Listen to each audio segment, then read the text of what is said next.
अस्सलाम वालेकुम। आज हम बात करेंगे ईरान की और इज़राइल और अमेरिका की जो जंग चल रही है, इसमें क्या पेशरफ़्त आई है। कल का जो दिन रहा है वो ईरान के नाम रहा है, क्योंकि ईरान ने इतने ज़्यादा मिसाइल दागे कि अमेरिका और इज़राइल इस बात पे हैरान-कुन थे कि उनका जो दिफ़ाई निज़ाम था, डिफेंस सिस्टम था, वो भी कई जगह पे वो देखा गया कि वो फ़ेल हो चुका। और इज़राइल के जो प्राइम मिनिस्टर नेतन्याहू था, उसके दफ़्तर में जाके वो मिसाइल दागे गए।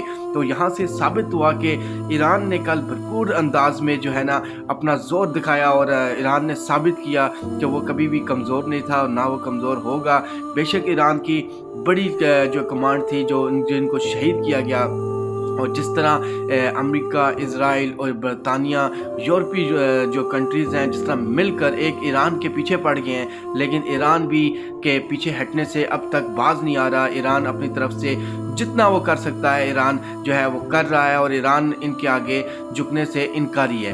अब बात कर लेंगे बाकी ममालिक की इस टाइम क्या कंडीशंस हैं, और बाकी ममालिक इस टाइम कहाँ पे खड़े हुए हैं। अरब कंट्रीज़ की बात करें तो आपने देखा ही होगा कि ईरान ने सबसे पहले हमला Qatar, Bahrain, Dubai, Abu Dhabi, इन जगह सऊदी अरब, इन जगहों पे किया। और इन जगहों पे बेसिकली करने की वजह ये थी कि यहाँ पे अमेरिकन बेसिस थी, और अमेरिकन एयर बेसिस पे उन्होंने अपनी स्ट्राइक की ईरान ने, और अपने मिसाइल दागे, जिस पर अरब कंट्री बड़े गुस्से में हैं, बड़े जज्बात उनके उभर के सामने आ रहे हैं कि ईरान ने अब अगर बाज ना आया तो हम जवाबी कार्रवाई करेंगे।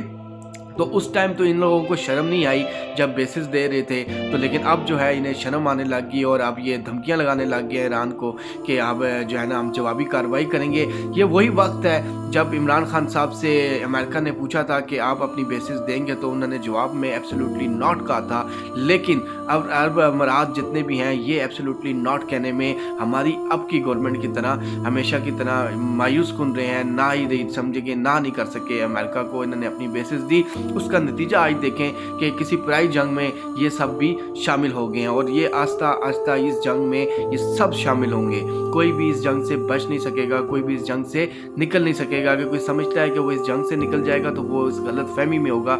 ये सारे इस जंग में शामिल होंगे, क्योंकि ईरान ने वाज़ेह बोला हुआ है कि मैं अकेला नहीं डूबूंगा, मैं इन सबको लेके जाऊंगा। तो ये इनको भी सोचना चाहिए, अरब कंट्रीज़ को, इस्लामी ममालिक को, कि ये कहाँ पे खड़े हैं और ये वक्त क्या है। इस वक्त में आपको कहाँ खड़े होना चाहिए, ये एक इनके लिए काफ़ी सवालिया निशान है और गौर फिक्र है। क्योंकि अगर आज ईरान है तो कल कोई भी हो सकता है, किसी का भी नंबर आ सकता है।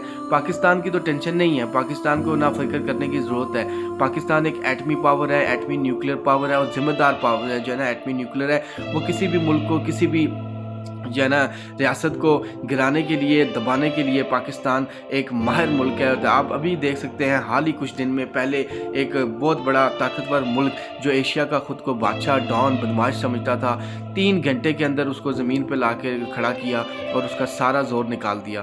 इसी तरह ठीक है, दुनिया इसराइल को, अमेरिका को या किसी और मुल्क को अगर कोई शक है पाकिस्तान की काबिलियत पे, तो वो आकर आजमा के देख ले, उसका भी जो है ना शक और शुबात वो दूर हो जाएंगे। तो पाकिस्तान को फ़िक्र करने की कोई इतनी ख़ास ज़रूरत नहीं है, लेकिन ये अरब कंट्रीज़ जितनी भी हैं, इनको फ़िक्र करने की ज़रूरत ज़रूर है। आज जब ये लोग जिस तरफ खड़े हुए हैं, कल का अगर इनकी बारी आई तो ये लोग कहाँ, इनके साथ कौन खड़ा होगा। क्योंकि इसी तरह देखें ना, लेबनान के साथ भी यही हुआ, इराक के साथ भी यही हुआ, शाम के साथ भी यही हुआ, और आज जो है ईरान के साथ ये हो रहा है। कल इनमें से कोई भी हो सकता है, तुर्की हो सकता है, सऊदी हो सकते हैं, दुबई हो सकते हैं, बहरीन हो सकता है, कोई भी हो सकता है।